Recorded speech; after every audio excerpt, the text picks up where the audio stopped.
सब शिया का सवाल है कि फातिमा रज़ी अल्लाह ताला अन्हा को विरासत में जायदाद क्यों नहीं दी गई, जबकि हम कहते हैं कि अबू बकर सिद्दीक़ रज़ी अल्लाह ताला अन्हु ने हदीस सुनाई कि नबी सल्लल्लाहु अलैहि वसल्लम ने फरमाया कि हम अंबिया की विरासत नहीं होती, वो सदका होता है, यानी वक्फ होता है।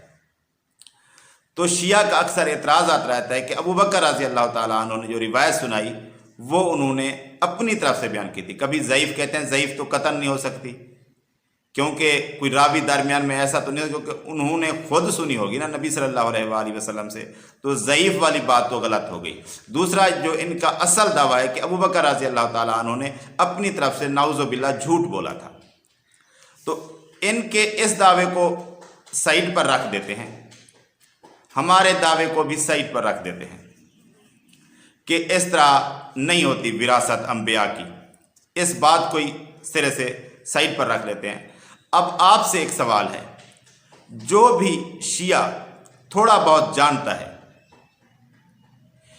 वो ये बात जानता होगा कि अली रज़ी अल्लाह ताला अन्हु के औकाफ थे, सदकात थे, जिनको उनकी औलाद नस्ल दर नस्ल चलाती रही और उनको आपस में नहीं बांटा। तो अली रज़ी अल्लाह ताला अन्हु के औकाफ की तकसीम क्यों नहीं हुई? क्या वो नबी थे जिनके औकाफ तकसीम नहीं होते, जिनकी विरासत नहीं होती? आप कहेंगे कि नहीं, उनकी कुछ विरासत भी हुई थी, लेकिन ये औकाफ उन्होंने मुकर्रर कर दिए थे, इसलिए चलते रहे। और जो लोग इस बात को नहीं जानते उनसे मेरा सवाल नहीं है, उनके पास तो इल्म है ही नहीं खुद, तो वो क्या चीज़ चेक करते रहेंगे। तो काफ़ी सारे लोग जो थोड़ा बहुत जानते हैं उनको मालूम है कि अली रज़ी अल्लाह ताला अन्हु के औकाफ थे, वक्फ थे, जिनको उनकी औलाद नस्ल दर नस्ल चलाती रही। तो मेरा सवाल यह है कि अगर अली रज़ी अल्लाह ताला अन्हु गैर नबी होकर अपनी जायदाद को वक्फ कर सकते हैं, तो आप सारे अंबिया की विरासत को वक्फ ना माने, लेकिन इस हदीस की वजह से जो सही है, हदीस में सही सनद के साथ मौजूद है, अबू बकर रज़ी अल्लाह ताला अन्हु ने सुनाई है, आप इसको बाकी अंबिया की तरफ से अच्छा ना माने। लेकिन इस तरह तो मान सकते हैं कि जब नबी सल्लल्लाहु अलैहि वसल्लम ने फरमाया है कि विरासत नहीं है मेरी, तो उसको नबी सल्लल्लाहु अलैहि वसल्लम की तरफ से वक्फ शुदा मान लें।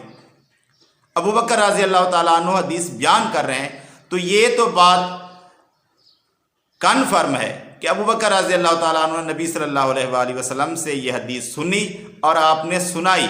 आप इसको एक हकीकत मुस्तकिल नहीं मान सकते सब अंबिया के लिए, लेकिन जब अबू बकर रज़ी अल्लाह ताला अन्हु हदीस बयान कर रहा है तो नबी सल्लल्लाहु अलैहि वसल्लम के औकाफ तो बहरहाल इस हदीस से साबित होते हैं। जब अली रज़ी अल्लाह ताला अन्हु के औकाफ तकसीम नहीं हो सकते और एक निगरान ही चला सकता है, तो अबू बकर रज़ी अल्लाह ताला अन्हु की हदीस की वजह से कम अज़ कम नबी सल्लल्लाहु अलैहि वसल्लम के औकाफ तो साबित होते हैं और उनकी निगरानी, क्योंकि नबी सल्लल्लाहु अलैहि वसल्लम वक्त के हुक्मरान थे। और इसी तरह अबू बकर रज़ी अल्लाह ताला अन्हु और उमर रज़ी अल्लाह ताला अन्हु और बाकियों ने उसी तरह औकाफ समझकर नबी सल्लल्लाहु अलैहि वसल्लम के हुक्म से उसको चलाया। ये बात अबू बकर रज़ी अल्लाह ताला अन्हु की हदीस से मुकम्मल तौर पर साबित होती है कि सब अंबिया की मिरास नहीं होती, लेकिन आप उस बात को नहीं मानते, ना माने, उसकी बात अलग है बहस। लेकिन ये तो कम अज़ कम साबित हो गया कि नबी सल्लल्लाहु अलैहि वसल्लम की जायदाद वक्फ थी। जैसे आप सल्लल्लाहु अलैहि वसल्लम अपनी ज़िंदगी में चलाते रहे, उसी तरह बाकी खुलफा ने बाद में चलाई। और जो बाद में सहाबा के बाद अगर किसी ने उसको गलत तरीके से चलाया तो वो उसका ज़िम्मेदार है। लेकिन अबू बकर रज़ी अल्लाह ताला अन्हु, उमर रज़ी अल्लाह ताला अन्हु और उस्मान रज़ी अल्लाह ताला अन्हु, इन्होंने उसे वक्फ समझकर चलाया। और उसके बाद अली रज़ी अल्लाह ताला अन्हु खुद आ गए और उन्होंने भी अपनी जायदाद को वो तकसीम नहीं किया, अपनी जायदाद समझकर नबी सल्लल्लाहु अलैहि वसल्लम के औकाफ को।